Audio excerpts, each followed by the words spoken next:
हुँदैन ठीक छ। सो कपाललाई हेल्दी राख्नको लागि स्मुथ सिल्की र राम्रो बनाउनको लागि के गर्नुपर्छ त कपालको बोनलाई मेन्टेन गर्नुपर्छ, बोनलाई हेल्दी राख्नुपर्छ ठीक छ।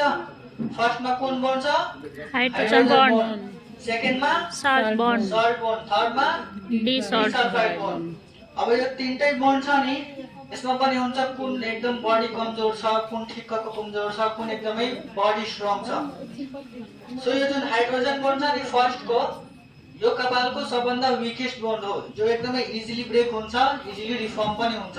गर्नुपर्छ चिसोमा अलिअलि कपाल तन्किन्छ नि यसरी तन्काउँदा हो त्यो यो हाइड्रोजन बोन ब्रेक भएको हुनाले हुन्छ। अब अर्को छ सल्ट बोन, यो कपालको अलिकता ठिक्कको बोन हो, मिडियम बोन हामी भन्न सक्छौँ। यो कब ब्रेक हुन्छ भन्दाखेरि जब हाम्रो कपालको पीएच ब्यालेन्स हुँदैन नि त्यो बेला यो सल्ट बोन ब्रेक हुन्छ। पीएच को बारेमा के थाहा छ हजुरहरुलाई? व्हाट इज पीएच भनेर? सो पीएच को फुल फर्म के हो भने power of hydrogen, potential of hydrogen. यो कब हाई हुन्छ, कब लो हुन्छ, कब मेन्टेन हुन्छ हामी जान्छौँ है त।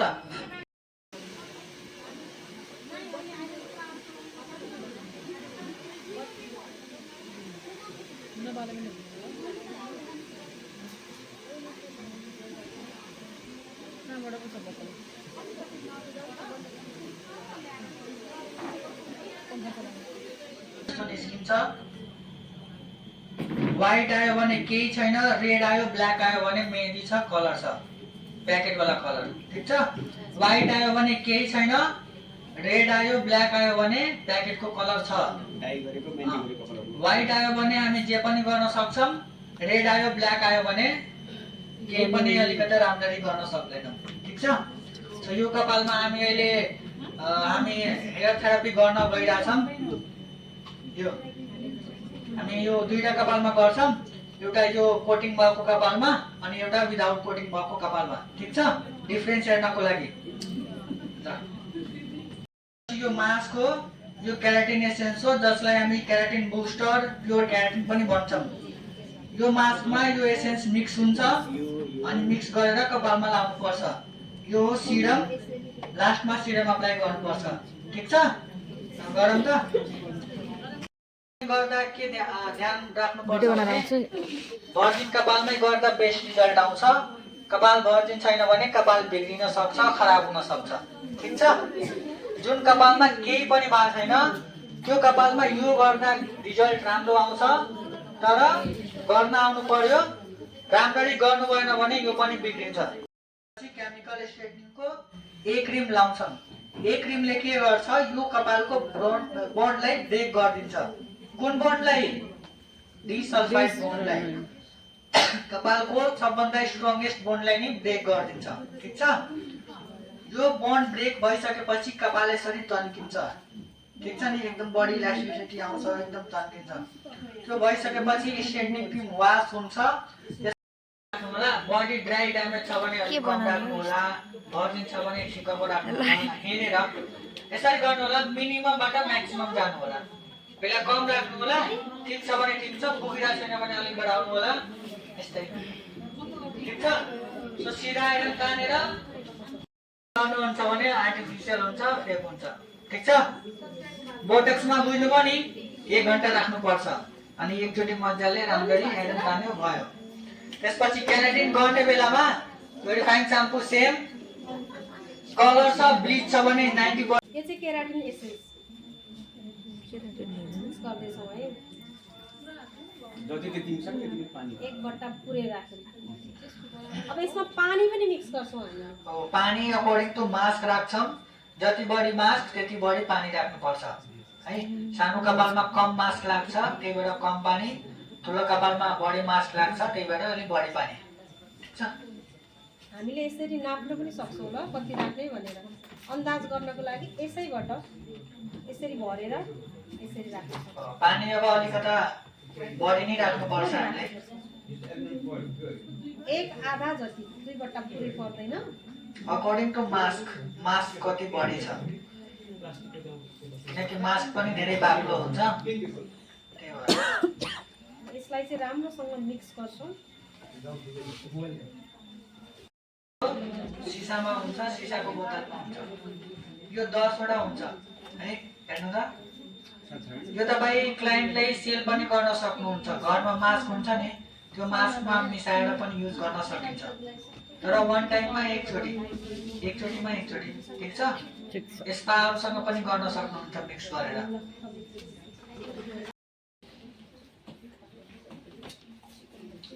यो इफ कपाल एकदमै बडी ट्याङ्कल छ भने कोड्नु पर्दैन। कोड्दा अलिकति कपाल टुक्रिन सक्छ, ब्रेक हुन सक्छ।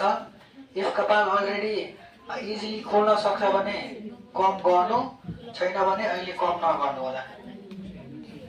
ट्याङ्गल फ्री नगरी पनि हामीले मास्क अप्लाई गर्दै जाँदाखेरि यो आफै कोरिन्छ, ट्याङ्गल फ्री हुँदै जान्छ। केराटिन बोटक्स जस्तो पातलो पातलो सेक्सन लिनु पर्दैन, किनकि यो ट्रिटमेन्ट हो, मास्क हो, इजिली एप्लाई भइहाल्छ। यो हेर्नु त यसरी मजाले गर्छ नि, अहिले कोर्न गाह्रो भइरहेछ। यसरी मास्क लिनु होला, यसरी एप्लाई गर्नु होला।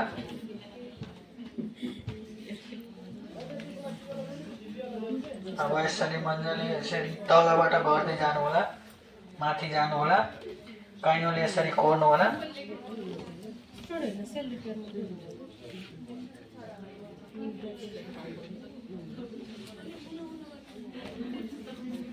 भयो, हेर्नु त मजाले ट्याङ्क। के भन्छ? हाइलाइट कुनै कलर होइन, हाइलाइट एउटा प्याटर्न हो, डिजाइन हो। ठिक छ। हाइलाइटमा के हुन्छ भने यसरी निकाल्नु पर्छ, धेरै मोटो पनि होइन, धेरै पातलो पनि होइन, यस्तो हुन्छ। अलि डाउन हुन्छ, यसरी हुन्छ। धेरै मोटो पनि हुँदैन, धेरै पातलो पनि हुँदैन। ठिक छ, ठिक्कको हुन्छ, मिडियम टाइपको। अब अर्को के छ? Baby light. बेबी लाइटमा नामले नै थाहा हुन्छ, हाइलाइटको सानो भर्जन। यसमा के हुन्छ भने हाइलाइट हुन्छ तर मसिनो हुन्छ।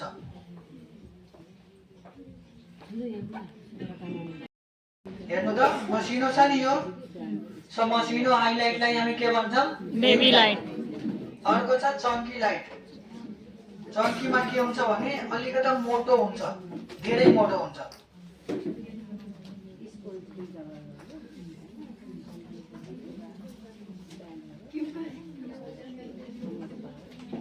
चङ्की लाइट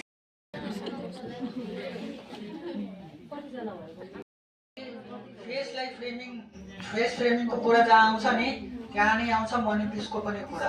मनी पिसमा यसरी हुन्छ, यो फ्रन्टको जुन छ नि, यो अलिक बडी देखिन्छ, जसलाई हामी मनी पिस भन्छौँ। यो फेस फ्रेमिङमा आउँछ। ठिक छ। यो अलिकति फेसलाई कन्ट्रोल गराउनको लागि, यहाँ बडी हाइलाइट देखाउनको लागि मनी पिस टेक्निक युज गरिन्छ। भन्नाले यहाँको कलर अलि बढी देखिन्छ। यो यसरी यसरी मजाले फ्लो हुन्छ अनि बढी देखिन्छ। अब मनी पिस गर्दा के ध्यान दिनुपर्छ भने यो जुन माथिको सेक्सन हुन्छ नि,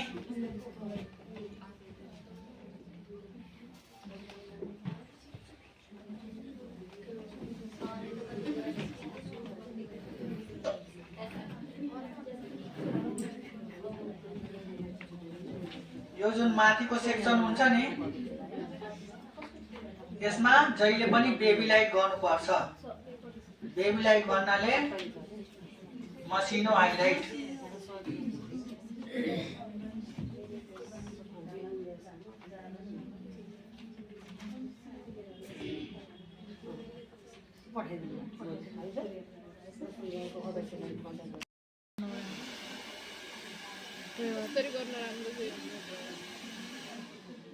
हेर्नु त, यो बेबी हेयर आयो नि, यही भनिरहेको थिएँ, हेयर टचले यही हुन्छ, बेबी हेयरलाई हटाइदिन्छ अनि यहाँ मजाको ब्लेन्डिङ आउँछ। ठिक छ। अब यो कपालमा हामीलाई ग्लोबल कलर गर्नु छ। ग्लोबल भन्नाले एउटै कलर सबै कपालमा। अब ग्लोबलमा पनि हामी मिक्स गर्न सक्छौँ, कुन कुन कलर मिक्स गरेर कुन कुन आउँछ भनेर। 5% मिक्स हुँदैछ, एउटै कलर राखेको छैन, अहिले चाहिँ कलर मात्रै एड गरेको छु, कलर मिक्स गरेर त्यही डेभलप। अब यो कपालको लागि यो कलर गर्नको लागि म 9% को डेभलपमेन्ट युज गर्नवाला छु। त्यसपछि हाम्रो सिल्की हेयर छ 9% को 9%, 40 बोल्नु 9% है। अब यो कति% राख्ने छ यसमा के पनि भन्नु हो इफ डार्क नै कलर गर्नु छ भने 6%ले हुन्छ तर अलिकता मिडियम जानु छ टिकको गर्नु छ भने 9% युज गर्नुपर्छ अझै लाइट चाहियो भने 12% पनि युज गर्न सक्छौँ विदाउट ब्लिच ठीक छ अब यो 9% को डेभलपर कति हाल्ने त कलरमा जहिले पनि डेभलपर हाल्दा 1:1.5 राख्नुपर्छ जस्तै कलर 100 ग्राम छ भने डेभलपर 1.5 गुणा 150 ग्राम सो हाम्रो यो कलर 100 ग्राम छ हामी डेभलपर 150 ग्राम राख्छौँ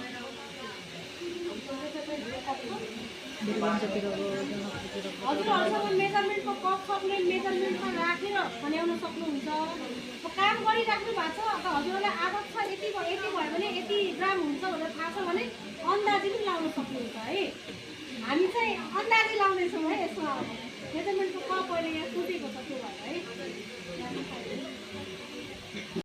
यसरी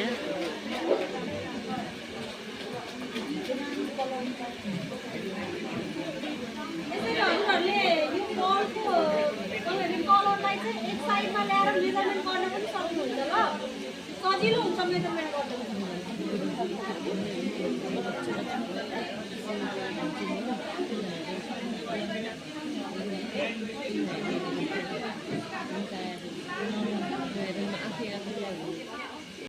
जबसम्म कपालमा एप्लिकेसन हुँदैन तबसम्म कलर चेन्ज हुँदैन पर्मानेन्ट कलरको यस्तै गोल्दा चेन्ज हुँदैन डेमी पर्मानेन्टको गोल्दा चेन्ज हुन्छ यो कपालमा लाउँदा चेन्ज हुन्छ लागिसकेपछि लाउँदै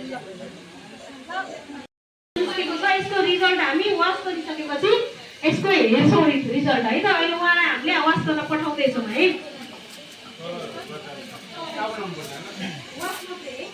यसलाई स्याम्पल युज नगरिकन वास मात्रै गर्छौँ है हामीले